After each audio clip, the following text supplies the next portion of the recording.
Okay, so next topic जो हमारे पास है वो है सिग्निफिकेंट फिगर्स। ओके, सो देखते हैं सिग्निफिकेंट फिगर में क्या है। First of all, the what is the significant figure.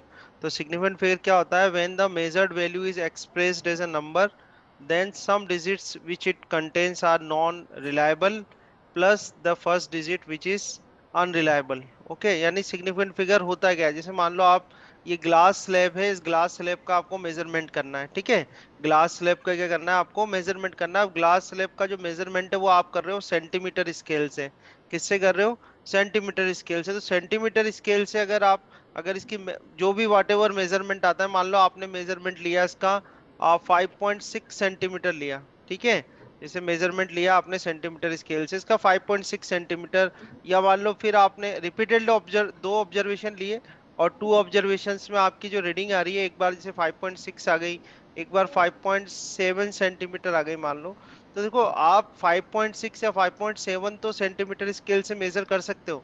If I right 5.6 centimetre और 5.7 centimetre, you can measure this reading by using the centimetre scale.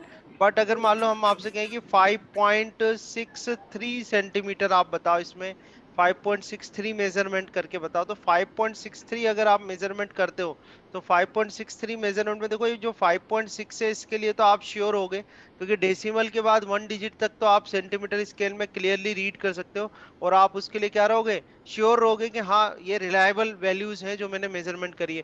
But जो फर्स्ट डेसिमल के बाद की जो डिजिट आ रही है, जैसे ये 3 आ रहा है, तो 3 जो डिजिट आ रही है इसके लिए आप क्या रहोगे? अनरिलायबल रहोगे।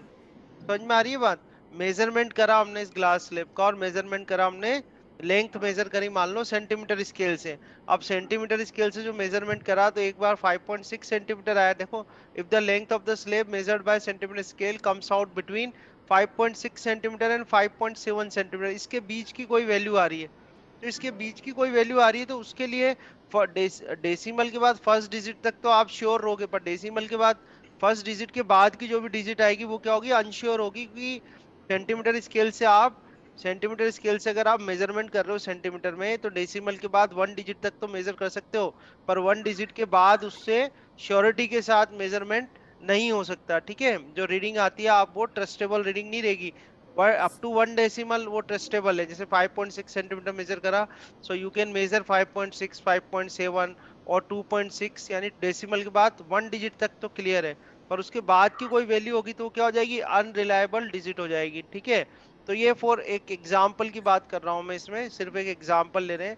तो जैसे हमने ये मेजरमेंट आया आपके पास, let the measurement of length is 5.63 centimetre. तो इस 5.63 सेंटीमीटर में क्या होगा? ये जो 5 और 6 है, 5 and 6 are the reliable digit. ठीक है, 5 और 6 क्या होंगे? रिलायबल डिजिट होंगे, जबकि जो 3 है ये क्या होगी? आपकी अनरिलायबल डिजिट होगी। क्या होगी? Unreliable digit. तो सिग्निफिकेंट फिगर क्या कहेंगे? सिग्निफिकेंट फिगर में आपका क्या होगा? रिलायबल डिजिट आ जाएगी आपके से, रिलायबल आ गई 5 एंड 6, और फर्स्ट डिजिट ऑफ अनरिलायबल लेंगे, तो इसको कंबाइन करके जो बनेगा उसको क्या बोलते हैं? Significant figure. ठीक है, क्या बोलेंगे उसे हम? Significant figure. आए बात समझ में? Clear yes sir. है ना? चलो, तो इस तरह से आपको करना है। एक बार और बताए थे आपको। सो measurement of a physical quantity की जाती है, तो मेजरमेंट ऑफ फिजिकल क्वांटिटी में आपका रिलायबल नंबर भी होता है, और first digit of unreliable number, जो अनरिलायबल नंबर है उसकी आप क्या लेते हो? फर्स्ट डिजिट लेते हो। तो इनको जब आप कंबाइन करोगे तो आपको क्या मिलेगा? सिग्निफिकेंट फिगर या सिग्निफिकेंट डिजिट। एग्जाम्पल के लिए मैंने ये सॉल्व करके आपको बताया हुआ है कि किस तरह से आप फाइंड आउट कर सकते हो। ठीक है, नाउ नेक्स्ट आते हैं। अब क्या होगा? जो क्वेश्चंस बनेंगे हमारे पास, क्वेश्चंस में आपसे वो काउंटिंग करने की कहेंगे, भाई काउंट करो कि सिग्निफिकेंट फिगर्स कितने हैं। ठीक है, तो उसके कुछ रूल्स हैं, वो रूल्स मैं यहाँ डिस्कस कर रहा हूँ, ये नोट्स में आपके साथ शेयर करूंगा। इन रूल्स को आपको लर्न करना है अच्छे से। ठीक है, विद एग्जाम्पल्स मैंने यहाँ पर रूल डिस्कस किए हुए हैं, देखना आप। जैसे फर्स्ट ऑफ ऑल, फर्स्ट अपन क्या डिस्कस कर रहे हैं? For a number greater than one, आपको ऐसा नंबर दिया है जो कि एक से बड़ा है, ग्रेटर देन वन है।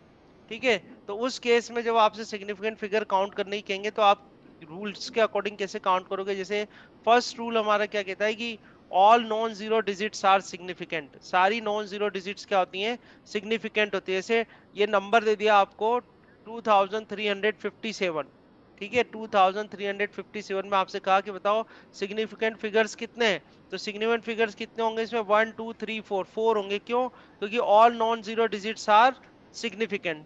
ठीक है, और हम किसके लिए रूल बता रहे हैं, ग्रेटर देन 1 के लिए। जैसे 312 है, तो 312 में कितने नंबर ऑफ सिग्निफिकेंट फिगर्स हैं, 3। नाउ 626.78 है, तो इसमें all non zero digits are significant figure, तो कितने हो जाएंगे, 1 2 3 4 5, तो 5 सिग्निफिकेंट फिगर हो जाएंगे इसमें। ऐसे 62.67 है, तो उसमें कितने हो जाएंगे, 4 सिग्निफिकेंट फिगर। तो सबसे फर्स्ट ऑफ ऑल तो जैसे ही आपको क्वेश्चन मिले, आप उसमें चेक कर लेना कि वो ग्रेटर देन 1 आपको दिया हुआ है नंबर, या लेस देन 1 दिया हुआ है। जैसे ही ग्रेटर देन 1 दिया हुआ है, तो आप ये रूल्स उस पे अप्लाई आपको करने हैं। तो फर्स्ट रूल तो हमारा क्या हो गया कि all non zero digits are significant, जैसे मैंने एग्जांपल यहाँ डिस्कस करे।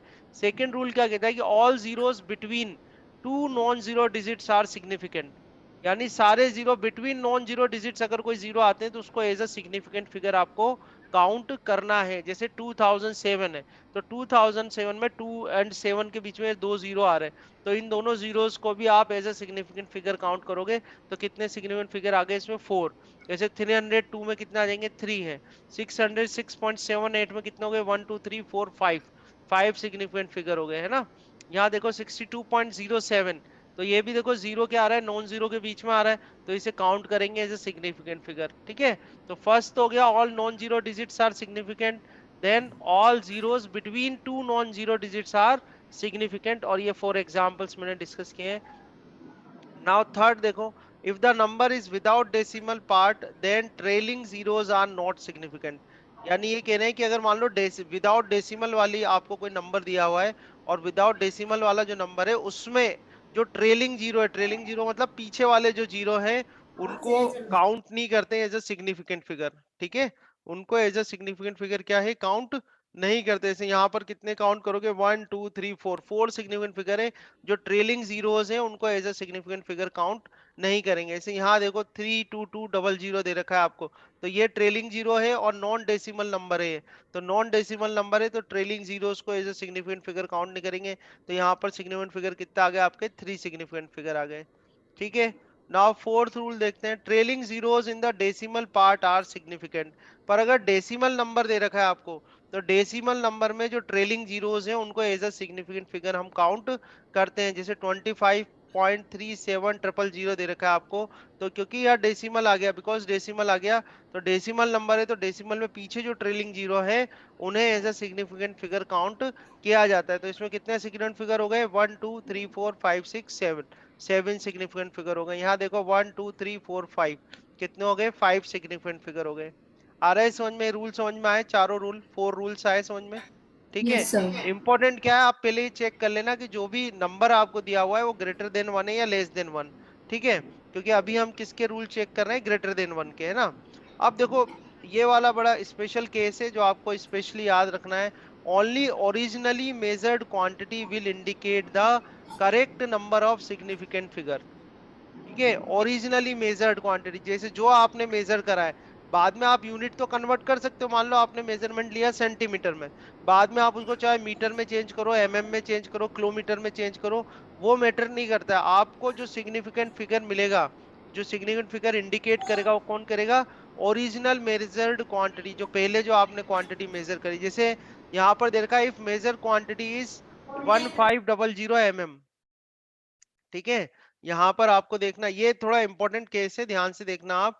आपको मेजर्ड क्वांटिटी दे रखी है 1500 mm दे रखा है। ठीक है, अब यहाँ पीछे देखो mm लिखा हुआ है, इट मीन ये क्या है, मेजर्ड क्वांटिटी है। यहाँ ऊपर देखो, यहाँ पर आपको नंबर्स दिए हुए थे, जैसे आप यहाँ देखो, ये वैल्यूज आपको दी थी 2537, देन 000 थे इसके पीछे।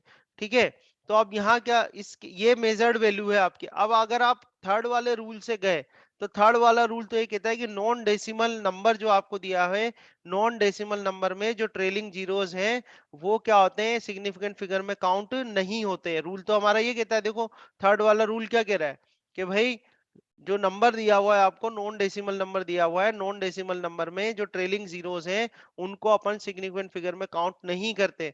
पर ये जो रूल आपको लास्ट वाला मैं बता रहा हूँ, ये इंपॉर्टेंट केस जो बता रहा हूँ, इसमें यह है कि अगर पहली बात तो ध्यान रखना, originally measured quantity, converted quantity की बात नहीं कर रहे। ओरिजिनली मेजर्ड जो आपने मेजरमेंट लिया है जिस भी यूनिट में, जैसे यहाँ पर मेजरमेंट किस में लिया है अपन ने, एमएम में लिया है, तो वो जितने सिग्निफिकेंट फिगर शो करेगी, हर चाहे आप फिर उसको किसी भी यूनिट में कन्वर्ट करो, सिग्निफिकेंट फिगर क्या होंगे, उतने ही रहेंगे। ठीक है। और दूसरी बात यह है कि आपको पीछे देख लेना है कि यहाँ कोई यूनिट दे रखी है, क्या यूनिट दे रखी है, तो मतलब वो क्या है, मेजर्ड क्वांटिटी है। ठीक है। तो मेजर्ड क्वांटिटी के केस में आप यहाँ पर देखो कितने सिग्निफिकेंट फिगर हो जाएंगे, 1 2 3 4, ये जीरोस भी क्या होंगे, काउंट होंगे। ठीक है, ध्यान रखना, इंपॉर्टेंट केस है। तो यहाँ पर आपके पास कितने सिग्निफिकेंट फिगर आ गए, 4 आ गए, कितने हो गए, 4 हो सर गए। 2 होना चाहिए ना? हाँ तो वही तो, इसलिए तो बोल रहा हूँ स्पेशल केस है ये, इसलिए तो मैं ओके। बता रहा हूँ स्पेशल केस है कि मेजरमेंट अगर दिया हुआ है, मेजरमेंट में चेंज नहीं करते। आप खुद सोच के देखो कि यार 1500 दे रखा, 1500 में अगर आप 15 को ही कंसीडर करोगे ओनली, ठीक है, इसलिए आप ध्यान रखना कि अगर मेजर्ड क्वांटिटी, मेजर क्वांटिटी में आपको ये काउंट करने हैं दोनों जीरो को भी, तो 4 हो गए। अब इंपॉर्टेंट बात क्या है कि ये मेजर्ड क्वांटिटी आपकी, अब आपको, आप इसको किसी और यूनिट में भी चेंज करोगे तब भी सिग्निफिकेंट फिगर जो है ना वो 4 के 4 ही आएंगे। देखो आप कन्वर्ट करके देखो, जैसे हमने एग्जाम्पल के लिए किया हुआ है कि 1500 mm है, 1500 mm को आप मीटर में लिखोगे तो मीटर में when you write it in a metre you will get 1.500 metre. कितना मिला आपको, 1.500 मीटर मिला। अब क्या होता है कि अगर डेसिमल वाली डिजिट है, तो डेसिमल वाली डिजिट में जो ट्रेलिंग जीरोस होते हैं, trailing zeros as a significant figure क्या होते हैं, काउंट होते हैं। तो कितने हो जाएंगे इसमें, वन, देखो इसमें भी 4 ही आ रहे हैं सिग्निफिकेंट फिगर। ठीक है, फिर और क्वेश्चंस भी हम करेंगे, बट रूल्स जो है वो अच्छे से ध्यान रखना। ये इस तरह से शीट मैंने इसलिए प्रिपेयर करी है कि साथ साथ में एग्जांपल्स भी आपको दिख जाएंगे, तो रूल थोड़े अच्छे से लर्न हो जाएंगे। ठीक है, समझ में आया यहाँ तक? ठीक है, रूल सारे यस समझ सर। में है ना? Yes sir. चलो नेक्स्ट चलते हैं। अब देखते हैं for a number less than one, less than one में क्या केस होगा। तो लेस देन वन का क्या है, any zero to the right of a non zero digit is significant. Any zero to the right, right side में जो भी होंगे डेसिमल के, ठीक है, any zero to the right of a non zero digit is significant. All zeros between decimal and first non zero digit are not significant. ठीक है। तो देखो ध्यान से देखना, फर्स्ट वाला देखना, फर्स्ट वाले में रूल कैसे लग रहा है। फर्स्ट वाले में रूल ये लग रहा है, देखो, any zero to the right of a non zero digit, यानी 2 6 के पीछे अगर कोई जीरो होता तो उसको अपन सिग्निफिकेंट में काउंट करते। पर डेसिमल, ये रहा डेसिमल, यहाँ पे देखना, ये जो डेसिमल है आपका, डेसिमल और फर्स्ट नॉन जीरो डिजिट जो है, ये टू अपनी फर्स्ट नॉन जीरो डिजिट है, इनके बीच में जो भी जीरो आएंगे उनको आपको सिग्निफिकेंट फिगर में काउंट नहीं करना है। और ये रूल किसके लिए लगाएंगे अपन, for number less than one, less than one के लिए रूल है बस ये। ठीक है। तो ये जो दोनों जीरो है, ये फर्स्ट और सेकंड, इन दोनों जीरो को as a significant figure count नहीं करेंगे। और 2 6 तो नॉन जीरो डिजिट है, वो तो वैसे भी सिग्निफिकेंट फिगर में काउंट होनी ही है। तो इसमें कितने सिग्निफिकेंट फिगर आ जाएंगे, 2 आ जाएंगे। ठीक है। अभी इसमें देखो, इसमें ये डेसिमल रहा और ये नॉन जीरो डिजिट है, तो ये डेसिमल और नॉन जीरो के बीच में जो जीरो आ रहे हैं, ठीक है, इनको हम सिग्निफिकेंट में काउंट नहीं करेंगे। पर ये जो नॉन जीरो डिजिट है, नॉन जीरो डिजिट के पीछे या नॉन जीरो डिजिट के बीच में अगर कोई भी जीरो आ गया तो फिर वो कैसा काउंट होगा, एज अ सिग्निफिकेंट काउंट होगा। तो यहाँ पर 1 2 3 3 सिग्निफिकेंट फिगर आ जाएगा। यहाँ देखो 1 2 3 4, 4 सिग्निफिकेंट फिगर आएंगे यहाँ पे, 1 2 3 4 5, 5 सिग्निफिकेंट फिगर आएंगे। ठीक है। तो हमने ये बात करी है कि सिग्निफिकेंट रूल्स क्या है सिग्निफिकेंट फिगर के। तो दो रूल्स हैं सिग्निफिकेंट फिगर काउंटिंग करने के। एक है आपको देखना है कि भाई नंबर ग्रेटर देन वन है या नंबर लेस देन वन है। नंबर ग्रेटर देन वन है तो सारे नॉन जीरो जो है, सारे के सारे नॉन जीरो डिजिट जो है वो सिग्निफिकेंट होती है। अगर जीरो जो है नॉन जीरो के बीच में आ गया तो उसको सिग्निफिकेंट में काउंट करेंगे। अगर आपको कोई ऐसा नंबर दे रखा है जिसमें कि ट्रेलिंग जीरोस है, क्या है, ट्रेलिंग जीरोस है, नॉन डेसिमल नंबर है और ट्रेलिंग जीरोस है, तो ट्रेलिंग जीरोस को सिग्निफिकेंट में काउंट नहीं करते। पर जबकि ट्रेलिंग जीरो अगर डेसिमल में आ गए तो उनको सिग्निफिकेंट में हम काउंट करेंगे। और फिर आपको देखना कि अगर मेजर्ड क्वांटिटी देखिए, तो मेजर्ड क्वांटिटी में जो सिग्निफिकेंट फिगर देखे जाते हैं, चेक किए जाते हैं, वो कहाँ चेक किए जाते हैं, जो ओरिजिनली मेजर्ड वैल्यू है, जो कि ओरिजिनल मेजरमेंट आपको दिया है, वहीं से ही सिग्निफिकेंट फिगर क्या होते हैं, काउंट होते हैं। ठीक है। तो ये बात हो गई नंबर ग्रेटर देन वन। और यहाँ पर नंबर लेस देन वन है तो एक ही रूल है, बाकी सारे रूल पीछे वाले लगेंगे, पर यहाँ एक ही रूल है। फर्स्ट तो रूल क्या है, डेसिमल और पहली जो नॉन जीरो डिजिट है उसके बीच के जो जीरो आ रहे हैं उनको सिग्निफिकेंट में काउंट नहीं करते। और फर्स्ट नॉन जीरो डिजिट जो है, फर्स्ट नॉन जीरो डिजिट जो है उसके पीछे ट्रेलिंग जीरोस आ जाएं या नॉन जीरो के बीच में जीरो आ जाए तो उनको हम क्या करेंगे, as a significant figure count करेंगे हम। ठीक है।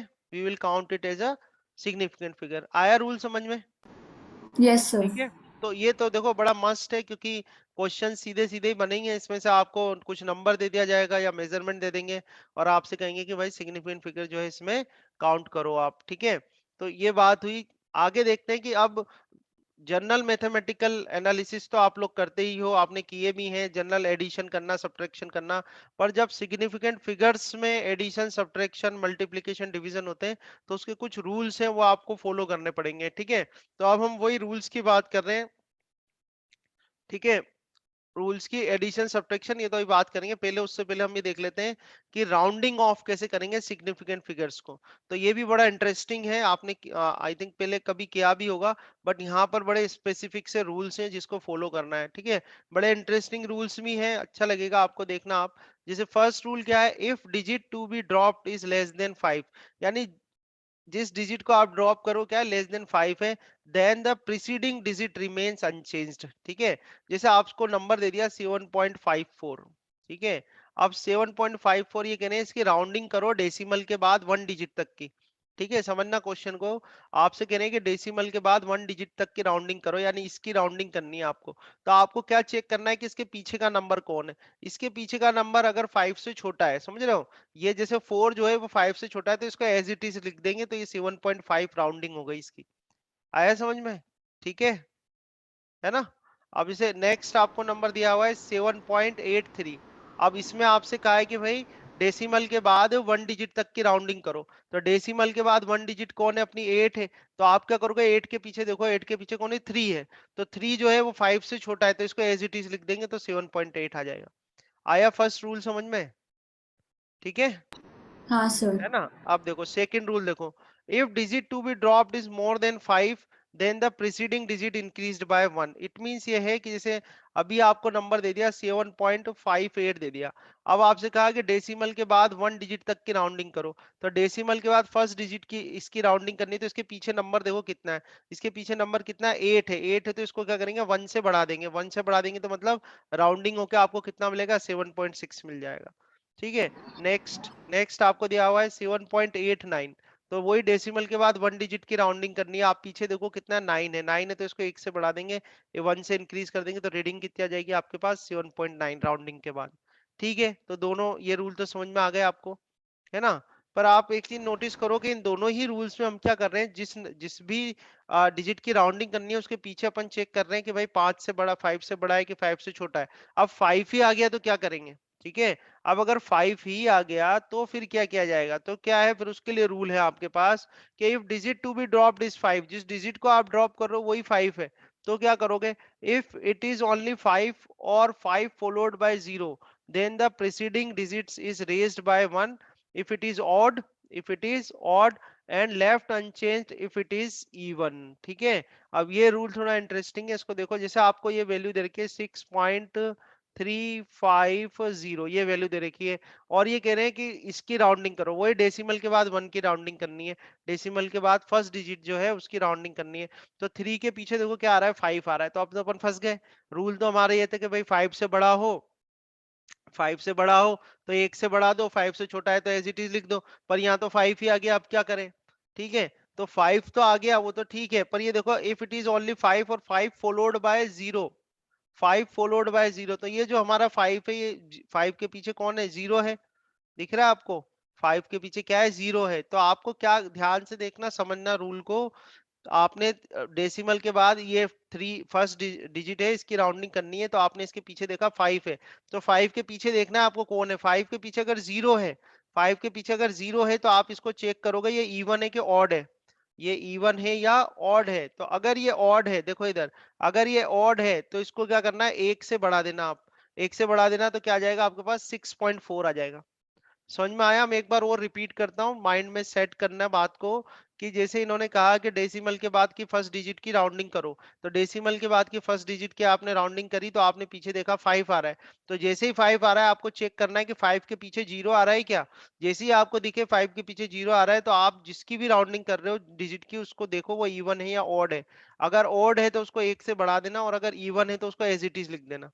ठीक है, जैसे नेक्स्ट आपको दिया हुआ है यहाँ पर 6.450, अब ये वही डेसिमल के बाद फर्स्ट डिजिट की राउंडिंग की कह रहे हैं, तो 4 के पीछे आपने देखा 5 है, तो जैसे ही 5 हो पहले देख लेना 5 के पीछे 0 है कि नहीं है। 5 के पीछे अगर 0 है तो आपको ये चेक करना है कि इवन है या ऑड है। इवन है तो एज इट इज लिख दो, देखो 6.4 ही आ गया। और ऑड होता अगर ये, तो उसको 1 से आपको क्या करना है, इंक्रीज करना है। तो पहला तो रूल ये है, फर्स्ट रूल तो ये बात हुई अपनी। आया समझ में यहाँ पे? ठीक है, लर्न करने पड़ेंगे आपको रूल। अभी तो खैर मैं एक्सप्लेन कर रहा हूँ तो समझ में आ ही रहे होंगे, बट जब सडनली क्वेश्चन आएगा, जब आपको डिसाइड करना पड़ेगा क्या रूल मुझे लगाना है राउंडिंग में, तब थोड़ा इंपॉर्टेंट हो जाएगी बात। ठीक है, तो फर्स्ट ऑफ ऑल तो जैसे ये नोट्स मिले आप यहीं से पहले प्रैक्टिस कर लेना इन एग्जाम्पल्स की ही। ठीक है। Yes, sir. अच्छा, अब देखो, अब मान लो 5 के पीछे 0 है ही नहीं, फिर क्या करेंगे? 5 के पीछे 0 नहीं है, फिर क्या करेंगे? तो फिर क्या करेंगे, उसका भी रूल है कि if 5 is further followed by a non zero digit, the preceding digit is raised bye 1, उसको क्या करेंगे अपन 1 से इंक्रीज कर देंगे। जैसे आप यहाँ एक एग्जांपल देखें, अपन 18.352 दे रखा है, डेसिमल के बाद ये फर्स्ट डिजिट है, इसकी राउंडिंग करनी है। 3 के पीछे देखो आप क्या आ रहा है, 5 आ रहा है। अब फिर देखो 5 के पीछे कौन आ रहा है, तो 5 के पीछे आ रहा है 2, जो कि क्या है, एक नॉन जीरो डिजिट है। तो नॉन जीरो डिजिट है तो इसको आप क्या करोगे, 1 से इंक्रीज कर दोगे तो ये 18.4 आ जाएगा। ठीक है, अब जैसे यहाँ 6.853 दे रखा है, अब 8 की राउंडिंग करनी है, तो 8 के पीछे आपने देखा 5 है, 5 के पीछे चेक करो 0 है या नहीं है, 0 तो नहीं है, नॉन जीरो, तो इसको 1 से इंक्रीज कर दो तो ये कितना आ जाएगा, 6.9 आ जाएगा। ठीक है, तो इट मीन्स ये हुआ कि जब आप राउंडिंग करोगे तो बड़ा इजी सा काम है। पहले तो जिसकी भी आप राउंडिंग, मोस्टली केसेस ऐसे ही मिलेंगे, ठीक है, आपको जिस भी डिजिट की राउंडिंग कर रहे हो उसके पीछे आप चेक कर लो, 5 से छोटा है तो उसको अनचेंज रखो, 5 से बड़ा है तो 1 से इंक्रीज कर दो। 5 आ गया तो आपको ये देखना है कि 5 के पीछे 0 है क्या, अगर 0 है तो जिस डिजिट की राउंडिंग कर रहे हो उसको देखो इवन है या ऑड है, ऑड है तो 1 से बढ़ा दो, इवन है तो एज इट इज लिख लो। और अगर 5 के पीछे नॉन जीरो डिजिट है तो जिसकी भी राउंडिंग कर रहे हो उसको आपको 1 से इंक्रीज करना है। ये रूल कहलाते हैं rules for rounding off significant figures. ठीक है, आया समझ में? Yes, sir. ठीक है, चलो। अब सिग्निफिकेंट फिगर में जो लास्ट पॉइंट अपन को बात करनी है वो है कि सिग्निफिकेंट फिगर्स में जब आप मल्टीप्लिकेशन, एडिशन, सब्ट्रैक्शन, डिवीजन करोगे तो उसके रूल्स हैं, वो रूल्स आपको फॉलो करने पड़ेंगे। जैसे एडिशन सब्ट्रैक्शन के रूल सेम है और मल्टीप्लिकेशन एंड डिवीजन के रूल सेम है, तो ज्यादा कोई दिक्कत नहीं है। जैसे यहाँ क्या देखना है आपको, एडिशन सब्ट्रैक्शन में the number of decimal places in the final result of any of these operations has to be equal to the, ये अंडरलाइन किया हुआ है मैंने, smallest number of decimal places in any of the terms involve in the calculation. तो बड़ा line आपको confusing सी लग रही होगी, मैं बहुत इजी से आपको बताता हूँ इसमें। जैसे आपने 3.12 एंड 6.1 है, ठीक है, इनका सम करा, तो सिंपली जैसे सम करते हैं वैसे सम करो। 3.12 एंड 6.1, सिंपल आप जो सम करते हो वैसे सम कर लो, तो ये 2 आ गया, 1 on 1 2 आ गया, तो आपके पास क्या आ गया, 9.22 आ गया। अब 9.22 आया तो 9 पॉइंट, आप देखो ये जो पहला वाला है अपने पास, ठीक है, फर्स्ट वाला है, इसमें रूल हमारा क्या बोल रहा है, the number of decimal places in the final result of any of these operations has to be equal to the smallest number of decimal places in any of the terms involved in the calculation। ठीक है, तो rule हमारा ये है, आप देखो इसमें decimal के बाद कितनी डिजिट आ रही है, 2 आ रही है, इसमें डेसिमल के बाद कितनी डिजिट आ रही है, 1। तो हमारा जो फाइनल आ रहा है, फाइनल जो निकाला है रिजल्ट आपने, उसको सिग्निफिकेंट फिगर्स में ऑपरेशंस करने के लिए क्या करना पड़ेगा, फाइनल रिजल्ट में डेसिमल के बाद कितने आने चाहिए, कितनी डिजिट आनी चाहिए, बताओ रूल के अकॉर्डिंग अपने। 1, स्मॉलेस्ट बोला है ना इसने, तो स्मॉलेस्ट कितना आ रहा है, 1 ही आ रहा है। तो ये इसकी आपको राउंडिंग करनी है, इसकी राउंडिंग करोगे तो पीछे क्या आ रहा है, 2 आ रहा है, 2 5 से कम है, तो फाइनल रिजल्ट आपका कितना आ जाएगा, 9.2 आ जाएगा। तो ये कहलाता है सिग्निफिकेंट फिगर में कैलकुलेशन। आई बात समझ में, बोलो, बताओ। Oh, yes, sir. हमें क्या चेक करना है जब भी एडिशन या सब्ट्रैक्शन करोगे, एडिशन सब्ट्रैक्शन में हमें चेक करना है कि भाई डेसिमल के बाद सबसे कम डिजिट किस में आ रही है, जिनका भी आप सम या सब्ट्रैक्शन कर रहे हो उसमें चेक करना है। जैसे यहाँ देखो ये 68.29 है, 57.8 है, इसको आपने सम करा तो आया 10.49। सिंपली जैसे सम करते हो मैथ्स में वैसे सम कर लेना। अब इसमें चेक करो डेसिमल के बाद कितनी डिजिट आ रही है, 2 डिजिट आ रही है, इसमें डेसिमल के बाद कितनी डिजिट आ रही है, 1 डिजिट आ रही है। तो इसका मतलब ये है कि जो अपना फाइनल रिजल्ट है 10.49, इसमें डेसिमल के बाद कितनी डिजिट आनी चाहिए, 1 ही आनी चाहिए। है ना, smallest number of decimal places लेने हैं अपन को। तो इसका मतलब अपन को 4 की राउंडिंग करनी पड़ेगी। 4 की राउंडिंग करोगे तो 4 के पीछे कितना आ रहा है, 9 आ रहा है, 9 5 से बड़ा है, तो 4 को 1 से बढ़ा देंगे तो ये कितना आ जाएगा, 10.5। तो फाइनल आंसर अपना कितना बनेगा, 10.5 बन जाएगा। आया समझ में? हाँ सर। ठीक है, तो ये तो बात हो गई एडिशन सब्ट्रैक्शन की, माइंड में थोड़ा सेट कर लेना। एडिशन सब्ट्रैक्शन का मतलब ये है कि जो जो फाइनल रिजल्ट आएगा उसमें क्या होना चाहिए, smallest number of decimal places होने चाहिए। जो जो भी नंबर्स को आप एडिशन या सब्ट्रैक्शन कर रहे हो वहां से आप चेक कर लेना, ठीक है। अब बात आती है मल्टीप्लीकेशन एंड डिवीजन में। इसमें अपन को स्मॉलेस्ट नंबर ऑफ क्या चेक करने हैं, सिग्निफिकेंट फिगर चेक करने हैं। क्या चेक करने हैं, smallest number of significant figure. देखो जैसे 1.2 एंड 1.4 को मल्टीप्लाई करा, सिंपली जो आप मल्टीप्लिकेशन का ऑपरेशन करते हो वैसे मल्टीप्लाई करो, तो आपके पास कितना आया, 1.68 आया। कितना आया, 1.68। अब आपको देखना है कि minimum number of significant figure किस में है। तो यहाँ तो बहुत इजी काम हो गया, क्योंकि दोनों में दो दो सिग्निफिकेंट फिगर है, इसमें भी दो है, इसमें भी दो है, ठीक है। टू टू सिग्निफिकेंट फिगर है, तो आपका जो फाइनल रिजल्ट आ रहा है उसमें भी टू सिग्निफिकेंट फिगर होने चाहिए। पर यहाँ पर तो कितने हो रहे हैं, तीन हो रहे हैं, थ्री हो रहे हैं। थ्री हो रहे हैं तो इस सिक्स का क्या करोगे आप, सिक्स की राउंडिंग राउंडिंग। करोगे। सिक्स के पीछे कितना आ रहा है, एट आ रहा है, तो सिक्स को एक से इंक्रीज कर देंगे तो 1.7 आ जाएगा। जैसे आपने 7 5 2 6 और 23 को डिवाइड करा, डिवाइड करके आपके पास ये वैल्यू आई। तो देखो इसमें कितने नंबर ऑफ सिग्निफिकेंट फिगर, 1 2 3 4, 4 है, इसमें कितने, टू है। तो फाइनल रिजल्ट में कितने आने चाहिए, टू आने चाहिए। तो टू आने चाहिए तो इस वाले टू की राउंडिंग करोगे, इस वाले टू की राउंडिंग करोगे, तो टू के पीछे कौन आ रहा है, सेवन आ रहा है। सेवन आ रहा है तो इसको वन से इंक्रीज कर दोगे तो आपके पास आंसर क्या आएगा, फाइनल 33 आ जाएगा। सर सर ठीक बट है, राउंडिंग हमेशा डेसिमल के लिए होता है ना? नहीं नहीं नहीं, ऐसी कोई जरूरी नहीं है। अब देख लो ना, इसमें इसमें मुझे मिनिमम सिग्निफिकेंट फिगर टू चाहिए थे। देखो मेरे पास कितना है, 327.217 है, ठीक है। मुझे टू सिग्निफिकेंट फिगर चाहिए मेरे फाइनल में। तो मैं किसकी राउंडिंग करूंगा, इस टू की राउंडिंग करनी पड़ेगी ना मेरे को, ताकि मैं हाँ पीछे वालों को हटा सकूं, है ना। तो हाँ। इस तो जरूर ऐसा कोई जरूरी नहीं है, डेसिमल की ही होती है, ठीक है। Okay okay. है ना, तो आप वो आपके क्वेश्चन पे डिपेंड करेगा कि आपको कितने डिजिट में आंसर चाहिए, उसके अकॉर्डिंग आपको राउंडिंग करनी होगी, ठीक है।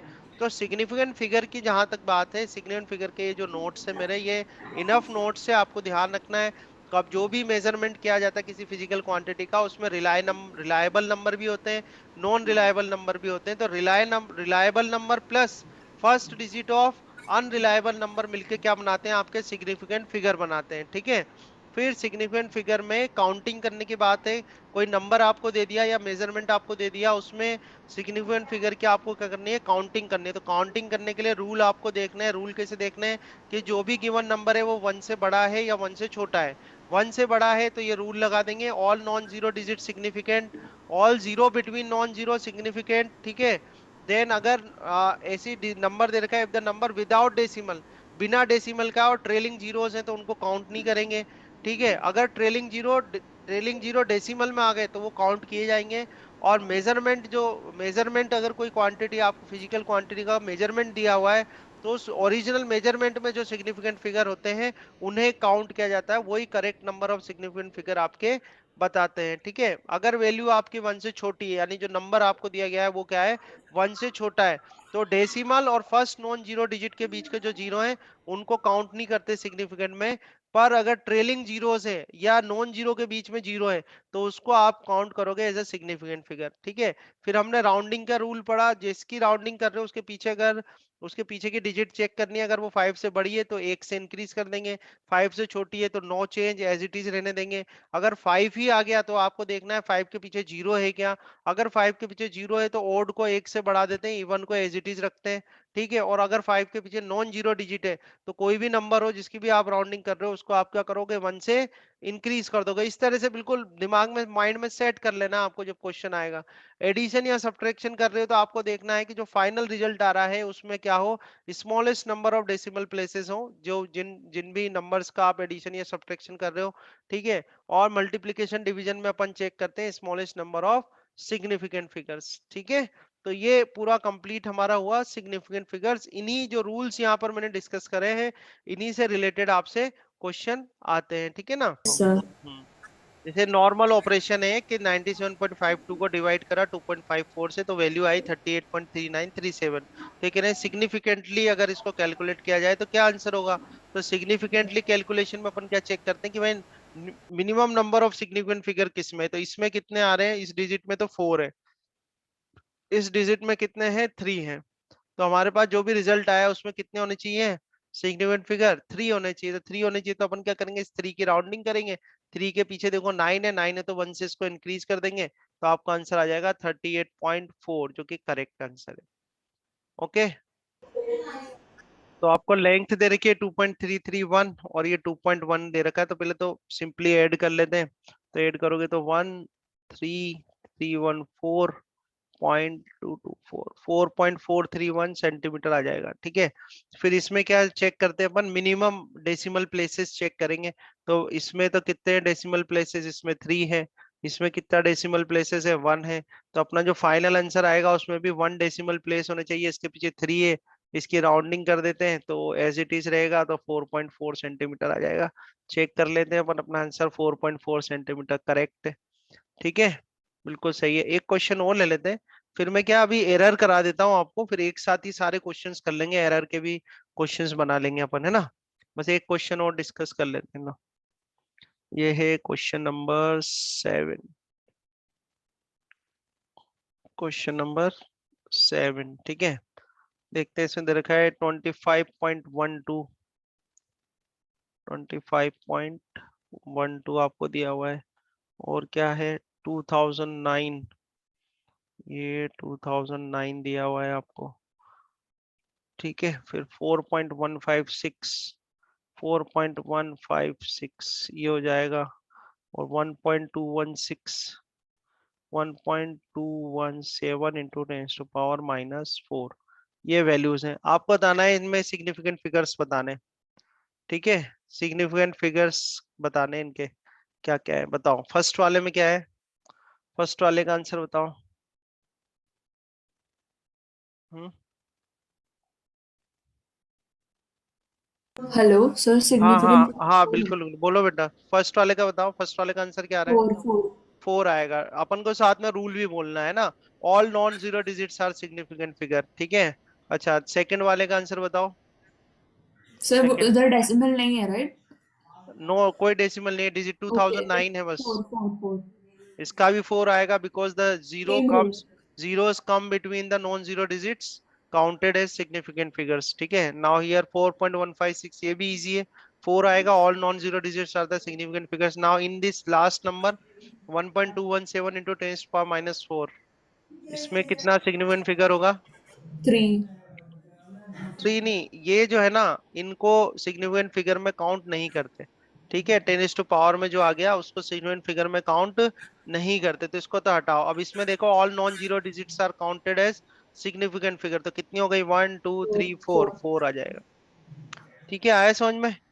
Yes sir. ये है बेटा सारा सिग्निफिकेंट फिगर का है। इस शीट में और भी क्वेश्चंस हैं, ठीक है, बट इस शीट में क्या है, इसके एरर एनालिसिस के भी क्वेश्चन है, तो हम पहले एरर एनालिसिस कर लेते हैं और साथ में शीट कर लेंगे, और कुछ और शीट भी मैं बना दूंगा आपके लिए, है ना, उसको भी डिस्कस कर लेंगे। ओके, तो अभी हम क्या करते हैं, एरर एनालिसिस कर लेते हैं। So now let's take this topic, error in measurement. Okay. So let's see here that what is the error. Error होती क्या है, जैसे आपको जैसे अभी वो बॉक्स वाला एक एग्जांपल दिया था कि आपको एक बॉक्स दे दिया, ये बॉक्स है, और आपसे कह दी कि भाई इसके 100 रीडिंग्स लो। आप क्या करो, इसकी 100 नंबर ऑफ रीडिंग्स या 100 नंबर ऑफ ऑब्जर्वेशंस आपको लेने। तो वट एवर जो भी आपके पास मेजरमेंट का टूल होगा, उस मेजरमेंट को टूल को आप या डिवाइस को आप यूज करके क्या करोगे, इसकी रीडिंग लोगे। जो इसकी लेंथ है उसे एल की रीडिंग लोगे, ठीक है। अब रीडिंग्स जब हम लेते हैं, तो रीडिंग्स जो लेते हो आप, वो कहलाती है मेजर्ड वैल्यू। वो क्या कहलाती है आपकी, मेजर्ड वैल्यू। ध्यान से सुनना है ना, वो जो वैल्यू है वो क्या कहलाती है, मेजर्ड वैल्यू कहलाती है। ठीक है, अब मान लो इसकी ट्रू वैल्यू आपको गिवन है। ट्रू वैल्यू अपन ये लेके चल रहे हैं कि इसकी ट्रू वैल्यू हमें दे रखी है कि भाई इसका एक्चुअल जो लेंथ है वो इतना है। तो जो ट्रू वैल्यू है और मेजर्ड वैल्यू है, उनके बीच का जो डिफरेंस होता है उसी को हम क्या कहते हैं, एरर कहते हैं। ठीक है, तो error is what, true value minus measured value. कई क्वेश्चन ऐसे होते हैं जिसमें ट्रू वैल्यू गिवन होती है। अगर ट्रू वैल्यू गिवन नहीं होती तो हम क्या करते हैं, जो आपने वैल्यूज मेजर्ड करी हैं उन्हीं का मीन निकाल लेते हैं, और उस मीन को ही अपन क्या बोलते हैं, ट्रू वैल्यू कहते हैं। ठीक है, तो first of all simply what is the error? Error is a true value minus measured value, ठीक है। अब there are various reasons why the error occurs in a particular measurement. When we do a measurement, the errors, there could be a chance and majority of a chance that there will be error will occur in that particular measurement, so that we will take the number of measurements, ठीक है। यही एक reason होता है जिसकी वजह से अपन क्या करते हैं, जब भी एक्सपेरिमेंट कुछ करते हैं तो नंबर ऑफ मेजरमेंट्स लेते हैं, ताकि वो एरर जो है वो रिड्यूस हो जाए, कम से कम हो जाए, ठीक है ना। तो अब देखते हैं फर्स्ट ऑफ ऑल, तो अब एरर में भी दो पार्ट है। एक पार्ट तो थोड़ा सा थ्योरी वाला है जो मैं अभी यहाँ डिस्कस कर रहा हूँ, और जो नेक्स्ट पार्ट है वो कंप्लीटली न्यूमेरिकल पार्ट है, ठीक है। तो हम दोनों पार्ट डिस्कस करेंगे। मेजर थ्योरी की तो जहां तक बात है आपको आनी चाहिए, कितने टाइप के एरर होती हैं, और जो न्यूमेरिकल वाला पार्ट है वो ऑब्वियसली अपन न्यूमेरिकल प्रॉब्लम्स जो है वो सॉल्व करेंगे, ठीक है ना। तो फर्स्ट पार्ट ले लेते हैं इसका। इसे इसमें बात करें सिस्टमेटिक एरर। एरर हमें पता चल गया, एरर होता है क्या, true value minus measured value is called error, ठीक है। एरर इन मेजरमेंट, है ना। अब सिस्टमेटिक एरर क्या होते हैं? Error whose causes are known. ऐसी एरर जिसकी कॉजेज हमें नोन हो वो क्या कहलाती है? सिस्टमेटिक एरर कहलाती है। जैसे कुछ एग्जांपल्स हम यहाँ बात करें कि error due to external factors, external factors की वजह से, क्योंकि देखो यहाँ क्या लिखा है, वो एरर जिनकी कॉज हमें पता हो। देखो अगर किसी की कॉज हमको पता है तो उसको अपन मिनिमम, एरर को आप कंप्लीटली रिमूव नहीं कर सकते, एरर को हम कंप्लीटली रिमूव नहीं कर सकते, हम उसको क्या कर सकते हैं, मिनिमाइज कर सकते हैं। क्या कर सकते हैं? मिनिमाइज कर सकते हैं। अगर आपको कॉज पता है, तो कॉज पता है तो आप उसको कैसे ना कैसे करके क्या करोगे, मिनिमाइज करोगे, ठीक है। तो पहली बात क्या है, सिस्टमेटिक एरर क्या होती है? वो एरर होती है जिनकी कॉजेज पता होती है। जैसे कुछ कॉजेज यहाँ पर बताई हुई है, error due to external factors क्या हो सकते हैं? These errors are due to fluctuation in atmospheric conditions like temperature, pressure, humidity etcetera, है ना। तो ये कॉज है, क्यों हो रहा है वो यहाँ रीजन आपको बताया हुआ है। सेकंड है error due to imperfection. Imperfection means these are introduced due to negligence of facts, ठीक है। This is about imperfection. Now next is instrumental error. आपके इंस्ट्रूमेंट में एरर है, आप गलत इंस्ट्रूमेंट लेके मेजरमेंट कर रहे हो, या जो इंस्ट्रूमेंट आपने लिया है उसके अंदर कुछ इम्परफेक्शन है, उसके अंदर कुछ प्रॉब्लम है, तो भी आपका जो मेजरमेंट है वो गलत आ सकता है, उसमें क्या आ सकती है, एरर आ सकती है। These errors are introduced due to improper designing and manufacturing of defects of instrument, है ना। फिर क्या है, पर्सनल एरर है। अब आपने किसी पर्सन को खड़ा कर दिया, अब वो शुरुआत में तो पूरे ध्यान से ले रहा है मेजरमेंट, पर आपने अकेले उसी बंदे को कह दी कि भाई 50 60 100 आप मेजरमेंट लो, तो कुछ टाइम बाद ह्यूमन बॉडी जो है, ह्यूमन बॉडी या उसका जो कॉन्सेंट्रेशन है, कॉन्सेंट्रेशन भी उसका जो है वो डेविएट हो जाता है, खराब हो जाता है, तो वो उस तरीके से उससे परफेक्टली जो है वो मेजरमेंट नहीं ले पाता, तो उसको हम क्या बोलेंगे, पर्सनल एरर बोलेंगे। These errors are introduced due to lack of proper care on part of the observer. Observer की वजह से जो एरर आ गई। अच्छा क्या करें, कैसे करें? तो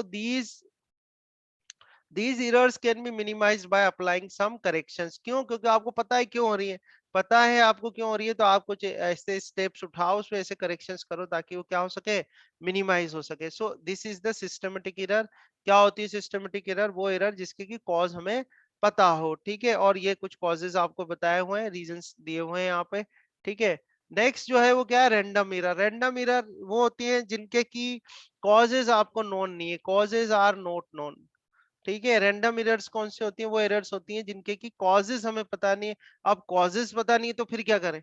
कॉज पता होते तो भाई उसको कैसे ना कैसे कंट्रोल करके मैं मिनिमाइज कर लेता। अब यहाँ तो कॉजेस ही पता नहीं है तो क्या करें भाई? अगर कॉजेस पता नहीं है तो एक ही तरीका है कि आप ज्यादा से ज्यादा ऑब्जर्वेशन लो। जितने ज्यादा आप ऑब्जर्वेशन लोगे उतना ही जो एरर है वो होने के चांसेस क्या होंगे, कम होंगे, ठीक है। So these are minimised by repeating the experiment and taking the arithmetic mean of all the observations. The mean value should be close to the accurate value, ठीक है। तो सिस्टमेटिक एरर जिसके कॉजेज नॉन होते हैं, random error जिसके causes non नहीं होते। Last में एक और दिया हुआ है वो है ग्रॉस एरर। ग्रॉस एरर क्या होते हैं? Errors arises due to carelessness of observer, ठीक है। ग्रॉस एरर कौन सी होती है? जैसे ये एमसीक्यूज में आ सकते हैं क्वेश्चन, या आपसे डायरेक्टली पूछ सकते हैं पेपर्स में भी, तो आपको ध्यान रखना है कौन सी एरर किसकी वजह से आ रही है, ठीक है। अब सर है ना। सर जैसे कि तो ग्रॉस एरर क्या है? Errors arises due to carelessness of observer, ठीक है। इसमें क्या है? Reading an instrument without setting it properly, ठीक है। Taking the observations wrongly without caring for the source of errors, ठीक है, recording the observations wrongly, using wrong values of the observations in calculations. So these are the reasons. Now these errors can be minimized only if the observer is sincere and mentally alert. So you have to remember these things. Okay, so we know that how many errors we have: systematic error, random error and gross error. ठीक है, now let's comes to the topic from where we will get the numerical problems. numeric problems जो मिलेगी वो यहाँ से आएगी अपने पास. तो अब ये देखो आप, अब यहाँ पर कितने टाइप की error है अपने पास: absolute error, relative error and percentage error. ध्यान से देखना आप, absolute error, relative error and percentage error. And you can ask your doubt, जब भी यहाँ कुछ समझ में नहीं आया आप अपने डाउट रेज करना, मैं बताऊंगा आपको, अलग से सॉल्व कर दूंगा. ठीक है, जैसे क्या है, एब्सोल्यूट एरर की बात करते हैं. एब्सोल्यूट एरर होती क्या है? It is the magnitude of the difference between the true value and the measured value of a physical quantity. तो जो कोई भी फिजिकल क्वांटिटी है उसका मेजरमेंट लिया है उसमें, तो ट्रू वैल्यू और मेजर्ड वैल्यू का जो डिफरेंस होगा उसको बोलते हैं एब्सोल्यूट एरर. ध्यान रहेगा, ट्रू वैल्यू और मेजर्ड वैल्यू का जो डिफरेंस है उसको क्या बोलते हैं अपन? एब्सोल्यूट एरर कहते हैं. अब ट्रू वैल्यू देखो, या तो गिवन हो आपको, भाई अगर मैं कह दूं कि वो स्लैब है, उस स्लैब की जो लेंथ है वो 60 सेंटीमीटर है, तो वो दे दिया हमने ट्रू वैल्यू. अगर मान लो ट्रू वैल्यू गिवन नहीं है तो क्या करोगे?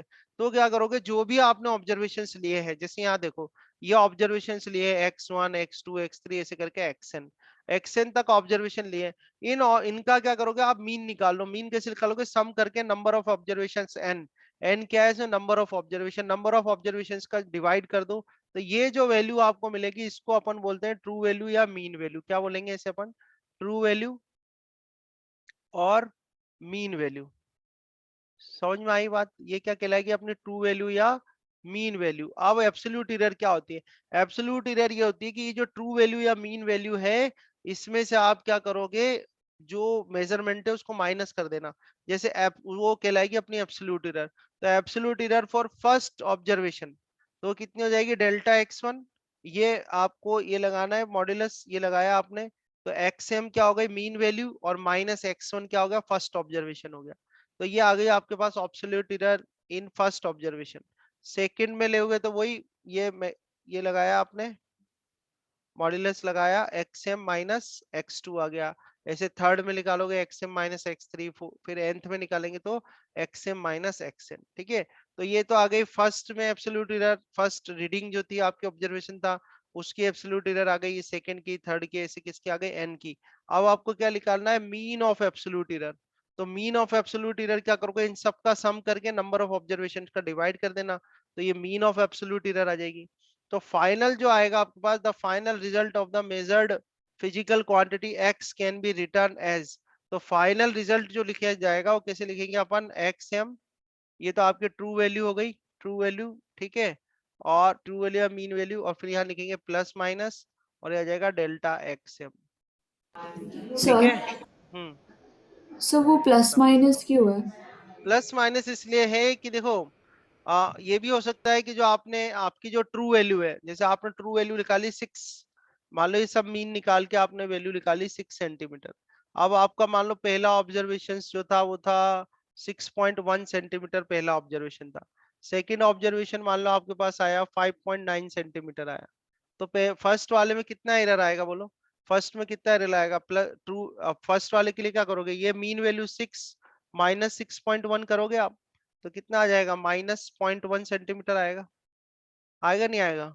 ठीक है, इसमें यस करोगे सर. 6 - 5.9 करोगे, तो इसमें कितना आ जाएगा? प्लस का 0.1 सेंटीमीटर आएगा. तो एरर जो है वो प्लस की भी आ सकती है और माइनस की भी आ सकती है, है ना? तो इसलिए प्लस माइनस का साइन यूज करते हैं हम. आया ओके. समझ में? ठीक है, तो इस तरह से, जैसे अब आपके पास, अब जो रीडिंग आई है फाइनली, आपने जो रीडिंग लिखी है उस फिजिकल क्वांटिटी का जो फाइनल आपने मेजरमेंट लिखा है, वो मेजरमेंट क्या लिखा? XM plus minus delta XM. तो ये एक्सएम किसको रिप्रेजेंट करेगा? एक्सएम किसको रिप्रेजेंट करेगा? एक्सएम रिप्रेजेंट करेगा उसकी ट्रू वैल्यू को. किसको रिप्रेजेंट करेगा? ट्रू ट्रू वैल्यू या वैल्यू. मीन वैल्यू को. ठीक है, और ये जो डेल्टा एक्सएम है ये किसको रिप्रेजेंट करेगा? इसकी बोलो, किसको रिप्रेजेंट करेगा? एब्सोल्यूट एब्सोल्यूट एरर को. आया समझ में? समझ में आया? Yes sir. ठीक है, अब ये तो बात हो गई एब्सोल्यूट एरर की. देखो क्वेश्चंस भी हैं इसलिए ध्यान से समझना, और कोई भी प्रॉब्लम आए तो पूछ लेना, क्योंकि फिर क्वेश्चंस करेंगे तो उनमें कोई वैसे कोई दिक्कत नहीं, हम मैं तो समझाऊंगा ही वहां पर भी। पर फिर भी यहाँ से अच्छे से करके चलो तो वहां दिक्कत ही नहीं आएगी बिल्कुल, है ना। अब आगे कुछ नहीं है, फिर कह रहे रिलेटिव एरर। रिलेटिव एरर क्या कहती है? Mean absolute error divide by mean value. Mean absolute error क्या बोली थी आपने? डेल्टा एक्सएम थी, और ट्रू वैल्यू या मीन वैल्यू क्या थी? एक्सएम थी। तो इनका जो रेशियो है उसको बोलते हैं रिलेटिव एरर। और इसको अगर 100 से मल्टीप्लाई कर दो तो वो क्या कहलाती है? Percentage error. ठीक है। So relative error is defined as the ratio of mean absolute error to the mean value of the quantity measured, और उसको 100 से मल्टीप्लाई करें। Relative error in percentage is called percentage error. आया समझ में? ठीक है। Yes sir. है ना। अब मैं एक बार समराइज कर देता हूँ, क्योंकि इसके बाद चलेंगे तो अपन एरर में ही, पर थोड़ा सा चेंज हो जाएगा टॉपिक। तो फर्स्ट ऑफ ऑल मैं इसको समराइज कर देता हूँ एक बार। एरर में हमने देखा एरर होती क्या है? True value minus measured value होती है। कितने टाइप के एरर है? सिस्टमेटिक एरर है जिसकी कॉज नॉन है, रैंडम एरर है जिसकी कॉज हमें नॉन नहीं है, ग्रॉस एरर है जो कि केयरलेसनेस ऑफ ऑब्जर्वर की वजह से आ रही है।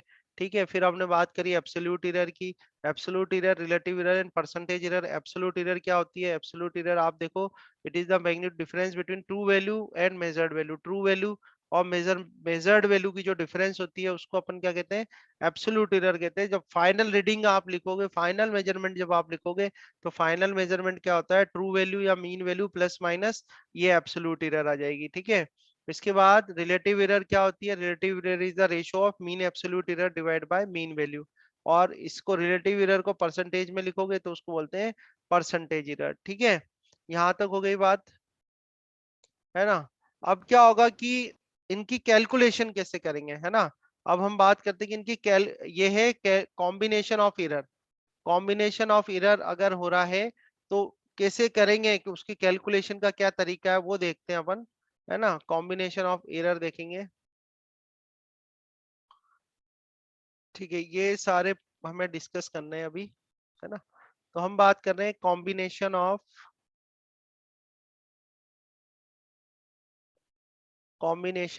एरर। ठीक है। तो कॉम्बिनेशन ऑफ एरर के जो है केसेस अपने पास, जैसे फर्स्ट ले लें कि हम एडिशन कर रहे हैं। क्या कर रहे हैं? एडिशन कर रहे हैं। तो एडिशन में देखो ध्यान से समझना है, मैं क्यों सॉल्व है मेरे पास बट मैं फिर भी सॉल्व करा रहा हूँ आपको अलग से समझने के लिए। ध्यान से समझना कि कोई फिजिकल क्वांटिटी है ए। क्या है? कोई फिजिकल क्वांटिटी है ए, उसका हमने मेजरमेंट करा तो उसका मेजरमेंट आया ए प्लस माइनस डेल्टा है। बोलो समझ में आई बात? ए हमारे पास फिजिकल क्वांटिटी है, उस ए जो फिजिकल क्वांटिटी है उसका जो मेजरमेंट लिखा अपन ने विद एरर, एरर के साथ में जो उसका मेजरमेंट लिखा तो वो क्या लिखा? ए प्लस माइनस डेल्टा है। इसमें ए क्या है बेटा बता दो तो, ए क्या होगा इसमें? बोलो। सर सर एब्सोल्यूट जो जो given value true value. True value, mean value होगी। ठीक है। और डेल्टा ए क्या है? उसकी एब्सोल्यूट एरर है। ठीक है ना। ऐसे दूसरी फिजिकल क्वांटिटी है बी। अब इस बी की मेजरमेंट लिया हमने और मेजरमेंट की वैल्यू अब लिखेंगे अपन b plus minus delta B. ठीक है। अब ये कह रहे हैं इनका एडिशन करना है, तो एडिशन करेंगे अपन। तो मान लो एडिशन करके आपको जो क्वांटिटी मिल रही है एडिशन के बाद वो क्या है? जेड है। यानी जो मेजरमेंट मिल रहा है एडिशन के बाद वो क्या है? जेड है। तो जेड इज इक्वल टू क्या हो जाएगा? ए प्लस बी हो जाएगा। सम करना है अपन को। अब जेड में मान लो एब्सोल्यूट एरर कितनी है? डेल्टा जेड है। और ए में तो हमें पता ही है कितनी है, A plus minus delta A है। और प्लस बी में कितनी है? B plus minus delta B है। ठीक है। इसको आगे सॉल्व करोगे तो आपके पास क्या जाएगा? ए प्लस बी। ठीक है। और ये हो जाएगा plus minus delta A plus delta B. Delta A plus ये कितना आ जाएगा? यहाँ पे डेल्टा बी आ जाएगा। समझ में आ रहा है? और ये है Z plus minus delta Z. ठीक है। इसको हम कर देते हैं फर्स्ट इक्वेशन। अब देखो इस a प्लस बी को मैं z लिख सकता हूँ, तो ये z हो जाएगा प्लस माइनस, और यहाँ पर आपके पास आ जाएगा delta a plus delta b आ जाएगा, है ना। और ये है आपके पास z plus minus delta z। इस z से z कैंसिल हो जाएगा, तो plus minus delta z is equal to plus minus, ये आगे आपके पास delta a plus delta b आ जाएगा, है ना। अब आपको एरर अगर आपको रिमूव करनी है कहीं भी मेजरमेंट में से, एरर हटानी है, तो हटाओगे तो थोड़ी बहुत क्या हटाओगे? पूरी हटाओ उसको, मैक्सिमम एरर हटानी है आपको।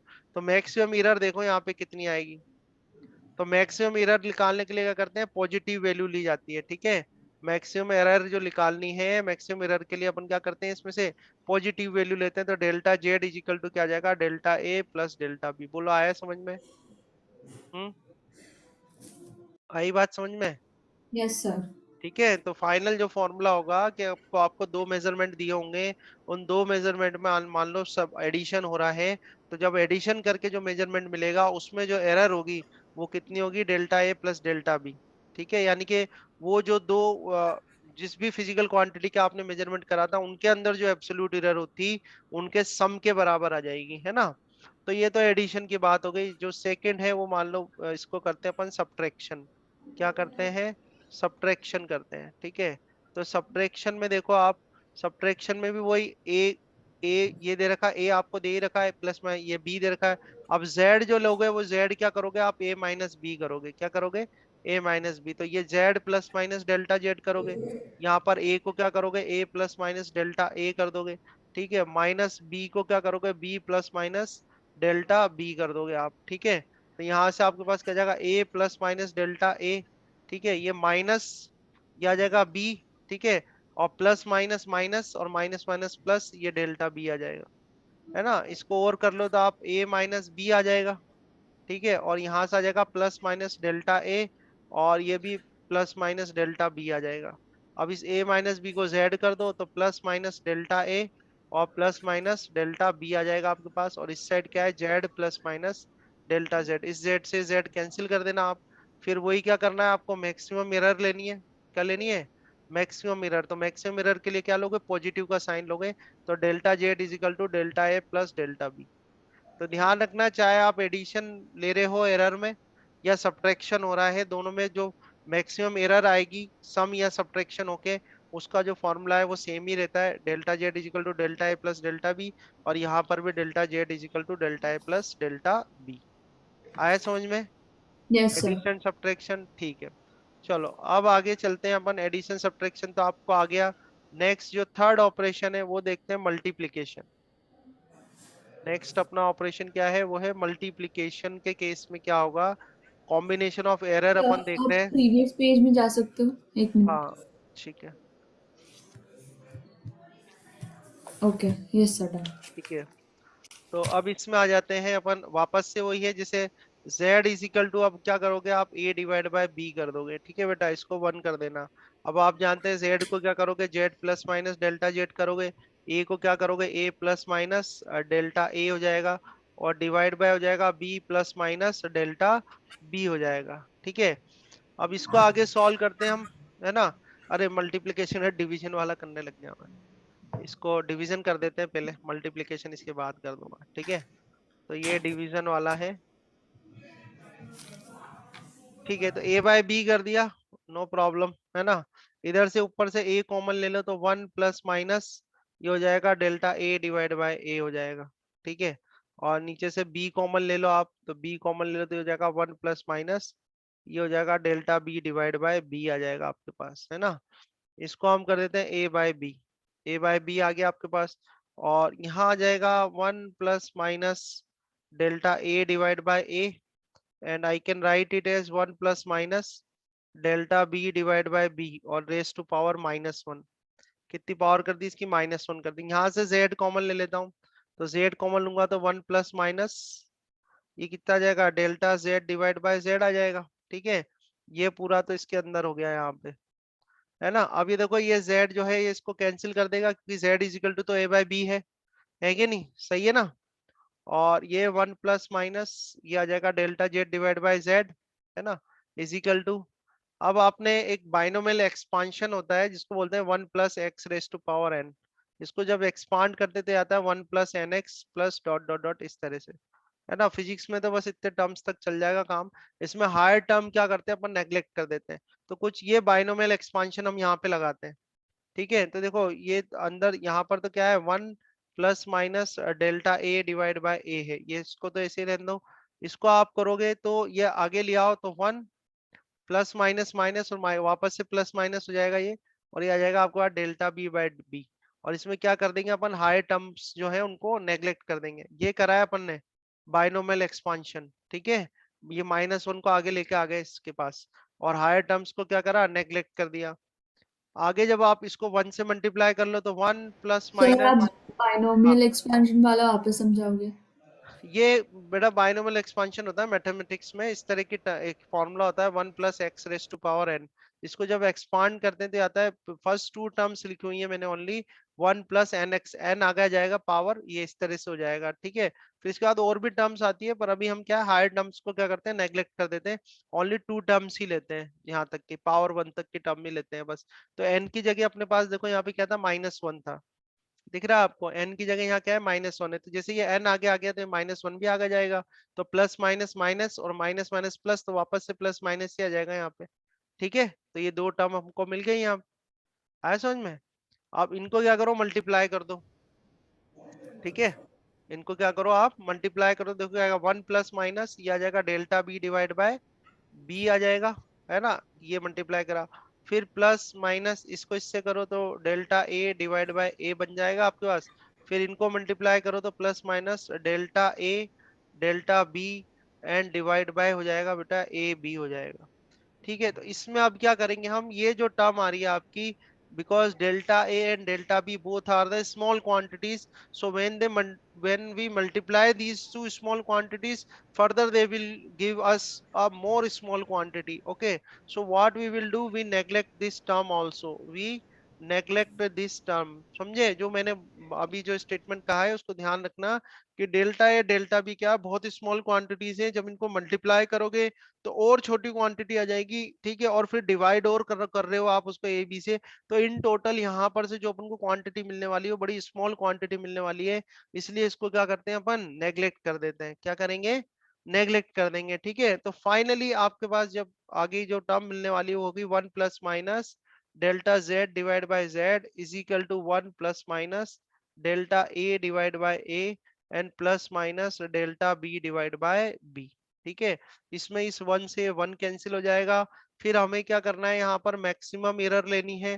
तो मैक्सिमम एरर कितनी आ जाएगी, मैक्सिमम एरर के लिए मैंने आपको क्या बताया, ओनली पॉजिटिव का साइन लेना है। तो ये आ जाएगा आपको पास delta Z divide by Z is equal to delta A divide by A and plus delta B divide by b. So this is a formula for error. ठीक है, अच्छा डेल्टा जेड अपॉन जेड को क्या बोलेंगे अपन, कौन सी error है ये, absolute error है, रिलेटिव एरर है, या परसेंटेज एरर है? ये एरर क्या है, जब आप इन दो क्वांटिटीज के जो मेजरमेंट्स हैं उनको आपने डिवाइड किया है, तो वो एरर जो आई है आपके पास, वो एरर क्या होगी, डेल्टा जेड है या डेल्टा जेड बाय जेड है? डेल्टा जेड बाय जेड क्या होगा? हम्म, कौन सी एरर है ये, रिलेटिव एरर है या एब्सोल्यूट एरर है? Sir relative error. Relative error है, वेरी गुड, क्योंकि अभी क्वेश्चन भी आएंगे ना आगे अपने पास। ये क्या बनेगी आपका, रिलेटिव एरर। अगर परसेंटेज निकालनी है तो क्या करो, इसको इनटू 100 कर दो, ये भी सब रिलेटिव एरर आएंगे आगे। ठीक है, तो ये फॉर्मूला हमने किसके लिए बनाया बेटा, डिवीजन के लिए। ठीक है, अब मान लो आप क्या करते हो, मल्टीप्लीकेशन करते हो, फोर्थ ले लेते हैं अपन। मान लो हम क्या कर रहे हैं, मल्टीप्लीकेशन, मल्टीप्लीकेशन कर रहे हैं। ठीक है, तो मल्टीप्लीकेशन के लिए देखते हैं, तो वापस से वही करो, z इज इक्वल टू क्या करो, a इंटू बी कर दो, और इसको फर्स्ट इक्वेशन कर दो आप। ठीक है, आगे सॉल्व करो तो z plus minus delta z आ जाएगा, ये हो जाएगा a plus minus delta a। ठीक है, और इधर कर दो आप b plus minus delta b कर देंगे। ठीक है, अब इनको मल्टीप्लाई कर लो तो ये हो जाएगा ए बी, ध्यान से देखना, A B plus minus A delta B. ठीक है, फिर plus minus B delta A. ठीक है, फिर plus minus delta A delta B जो हो जाएगा। ठीक है, यहाँ पर आ गया z plus minus delta z। अब क्या करेंगे, वापस से देखो ये जो क्वांटिटी है ये क्या है, स्मॉल क्वांटिटी है, तो इसको हम क्या कर देंगे, नेग्लेक्ट कर देंगे। तो इस टर्म को तो क्या करो आप, नेग्लेक्ट कर दो। और नेग्लेक्ट करने के बाद जो नेक्स्ट टर्म है उसमें क्या करो, ए बी को कॉमन ले लो। तो ए बी जैसे ही आप कॉमन लोगे तो आ जाएगा 1 प्लस माइनस, यहाँ आपके पास आ जाएगा delta B divide by B. ठीक है, प्लस माइनस ये हो जाएगा आपका delta A divide by A. ठीक है, और इस साइड करो जेड को कॉमन ले लो तो 1 plus minus delta Z divide by z आ जाएगा। ठीक है, अब जेड इजिकल टू कितना है, ए बी है। देखो यहाँ से जेड इजिकल टू क्या है, ए बी, तो इस जेड से इसको कैंसिल कर दो। So you will get 1 plus minus delta Z by Z is equal to 1 plus minus इसको कर देते हैं delta A divide by A and plus minus delta B divide by B. Now इस 1 से इस 1 को कैंसिल कर दो, हमें क्या चाहिए, मैक्सिमम मिरर। क्या चाहिए आपको, मैक्सिमम मिरर चाहिए। तो मैक्सिमम मिरर के लिए क्या जाएगा, मैक्सिमम मिरर के लिए फॉर्मूला जो बनेगा हमारे पास वो क्या होगा, फिर delta only z divide by positive z, है। Delta A divide by A, and plus delta B divide by b. तो ये सेम फॉर्मूला आ जाएगा जो अभी आपने डिवीजन के लिए निकाला था। तो आप बड़ा इजी है, आपको ध्यान रखना है कि मल्टीप्लिकेशन डिवीजन के सेम आ रहे हैं और प्रोडक्ट और एडिशन सब्ट्रैक्शन के सेम आ रहे हैं। ठीक है, आया यहाँ तक? Yes sir. ठीक है, अब फिफ्थ ले लेते हैं अपन पावर का। अगर मान लो पावर में दे रखा हो तो क्या करेंगे, तो मान लो कोई क्वांटिटी है ए, तो जेड इज इक्वल टू आपको दे रखा है ए की पावर पी दिया हुआ है। ठीक है, जेड इज इक्वल टू ए की पावर पी दिया हुआ है, तो इसको सॉल्व करो तो Z plus minus delta Z कर दोगे। इधर क्या करोगे, A plus minus delta A. ठीक है, और इसकी पावर क्या करोगे, पी कर दोगे, है कि नहीं। इधर से z कॉमन ले लो तो 1 plus minus delta Z divide by z आ जाएगा। यहाँ पे a कॉमन ले लो तो a की पावर p आ जाएगा, और 1 plus minus delta a divide by a, और इसकी पावर कितनी आ जाएगी, p आ जाएगी। अब देखो z इज इक्वल टू क्या है, a की पावर p है, तो z से इसको कैंसिल कर देना। ठीक है, और 1 plus minus delta Z divide by Z. अब इसमें वापस से वही लगा दो, बाइनोमियल। बाइनोमियल क्या है, 1 प्लस एक्स की पावर n जो है उसको क्या लिख सकते हो आप, 1 प्लस एन एक्स, और हायर पावर क्या करेंगे, नेग्लेक्ट कर देंगे। तो ये आ जाएगा 1 प्लस माइनस ये p आ जाएगा यहाँ पे, और delta a divide by a आ जाएगा। 1 से 1 कैंसिल कर देना। आपको क्या चाहिए, मैक्सिमम, मैक्सिमम एरर चाहिए हमें। तो मैक्सिमम एरर के लिए क्या जाएगा, delta Z divide by Z is equal to p delta A by a. तो यानी एरर जब आप निकालते हैं, ये रिलेटिव एरर जब आप निकालोगे, तो पावर जो होती है वो क्या होती है, आगे आ जाती है। ठीक है, तो फॉर्मुलेस एक बार मैं रिवाइड करा देता हूँ आपको। एडिशन या सब्ट्रैक्शन आ रहा है, तो जो जो मेजरमेंट है उन क्वांटिटीज के, उनकी जो एब्सोल्यूट एरर होती है उनके एडिशन के बराबर होता है। इस केस में डिवीजन, या आप डिवीजन या मल्टीप्लीकेशन कर रहे हो, तो फॉर्मूला आपका आ जाता है delta Z by Z is equal to delta by A plus delta B by B. ऐसा ही इसमें आ जाएगा। और पावर है तो फिर वो क्या हो जाएगी, आगे आ जाएगी। ठीक है, इस तरह से आया समझ में, यस सर। है ना। अब जैसे एक एक वैल्यू लिखता हूं मैं आपको, उसको हमें क्या करना है, रिलेटिव एरर की फॉर्म में शो करना है। ठीक है, एक वैल्यू लिख रहा हूँ जिसको अपन को रिलेटिव एरर की फॉर्म में शो करना है। जैसे आपको दे रखा है जेड इज इक्वल टू ए की पावर, ए की पावर पी दे रखा है, बी दे रखा है, और सी की पावर क्यू दे रखा है, और यहाँ पर डिवाइड में दे रखा है डी। अब आपसे पूछिए कि ये जो जेड जो ये सब जो है सब मेजरमेंट है। ठीक है, कोई physical quantity A B C D उनके मेजरमेंट दिए हुए हैं, है ना। तो जेड जो है आपको बताना है, इसको रिलेटिव और परसेंटेज एरर की फॉर्म में शो करना है। कैसे शो करना है भाई, कैसे, रिलेटिव और परसेंटेज हाँ एरर। रिलेटिव और परसेंटेज एरर में। ठीक है, तो लगाओगे कुछ आइडिया। हम्म, तो हमें फाइंड आउट करना है कि इसमें रिलेटिव एरर कितना है, तो डेल्टा जेड बाय जेड कर देना। ठीक है, अब देखो वन बाय वन, देखो पावर है तो पावर आगे आ जाएगी, पी आगे आ जाएगा। ठीक है, और ये आ जाएगा डेल्टा ए बाय ए। ठीक है, ये देखो ये मल्टीप्लीकेशन में हो चाहे डिवीजन में हो, बीच में क्या आएगा, प्लस का ही साइन आएगा। तो बी को क्या कर दोगे आप, बी को कर देना डेल्टा बी बाय बी। फिर प्लस सी की पावर क्यू है तो क्यू आगे जाएगा, ये हो जाएगा delta C by C. Plus ये डिवाइड में है तब भी प्लस ही आएगा बीच में, और आ जाएगा डेल्टा डी बाय डी। ये हो गया शो। ठीक है, कर लोगे इसे ओपन, फिर जो हाँ वैल्यू दे सर, रखी होगी हाँ। वो पुट कर देना, और परसेंटेज में पूछे तो इंटू 100 कर देना, आंसर आ जाएगा आपके पास। ठीक है, एक क्वेश्चन देता हूँ आपको, देखो।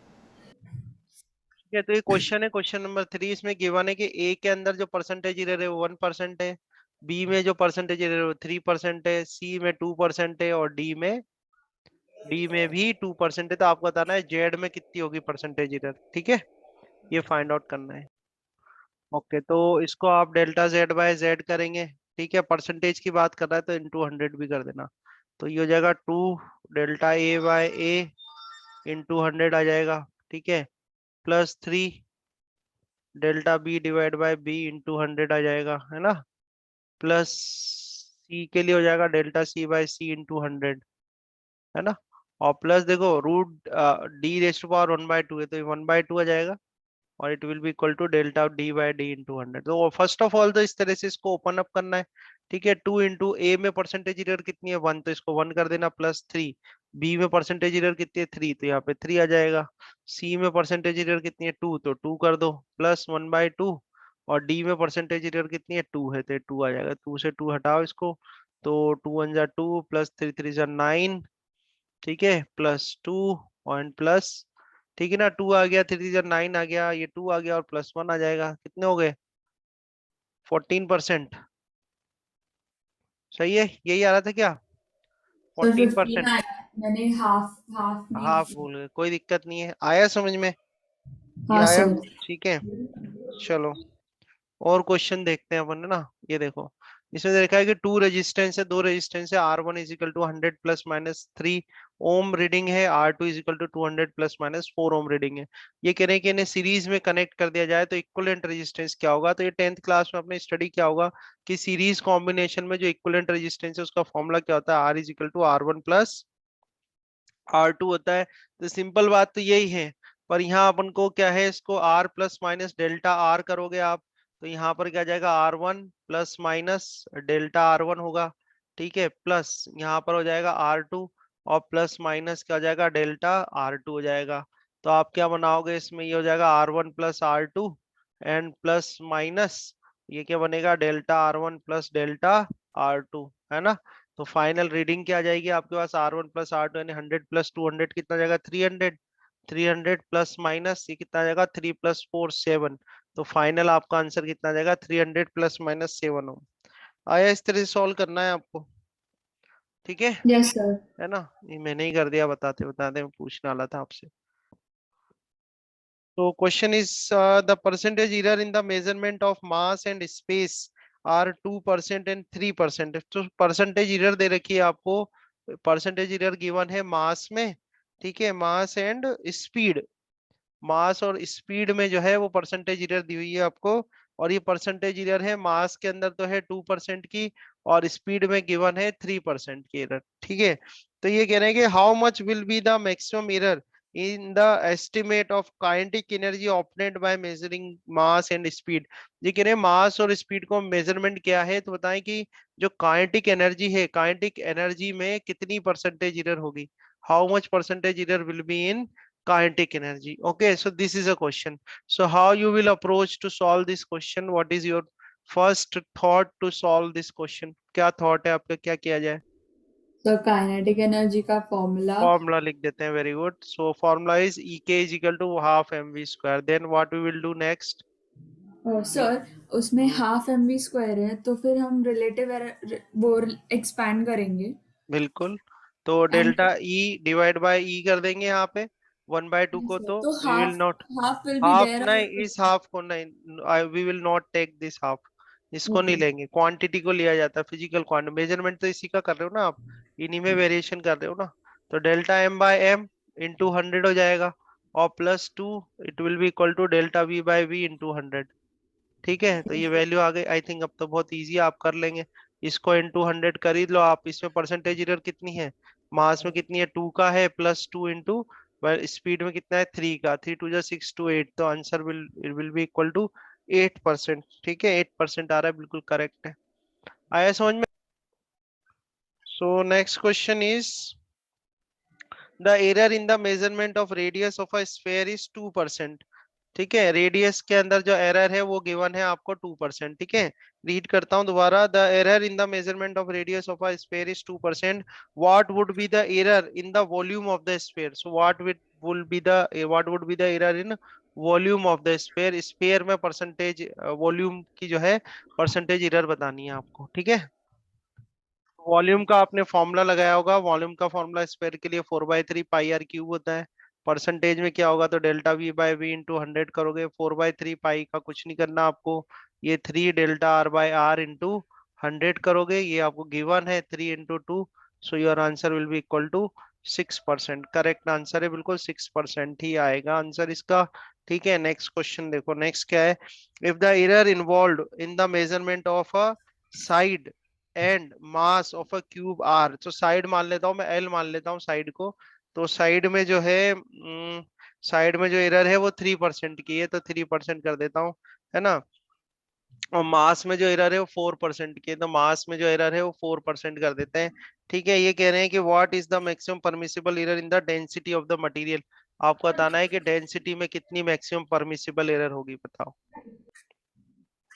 तो सिग्मा गिवन है हमें, इसको एक्सपांड करते हैं, तो delta sigma divide by sigma into 100 कर देंगे, है ना।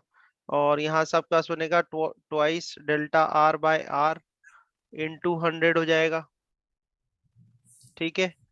Plus delta capital R divide by are into 100 हो जाएगा, ठीक है। Plus delta l divide by l into 100 हो जाएगा, है ना।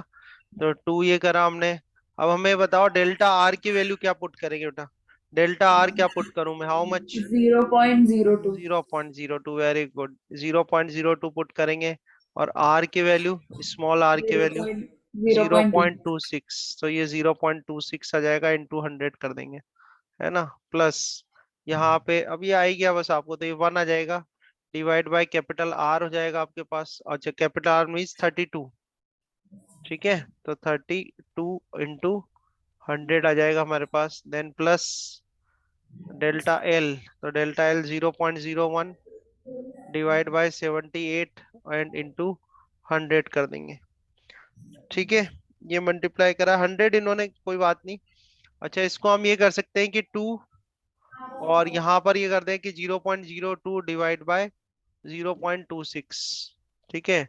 And plus 1/32, then plus 0.01 divide by 78, और सबसे लास्ट जो भी वैल्यू आएगी इसकी इंटू अपन कर देंगे 100, ठीक है। तो मैं आपको वैल्यू बता देता हूँ, एट लास्ट इसमें जो वैल्यू आ रही है कैलकुलेट होकर 0.1801 आ रही है, 0.1801 and into 100। So finally your answer will B 18%, ठीक है। ये आंसर है इसका, ओके।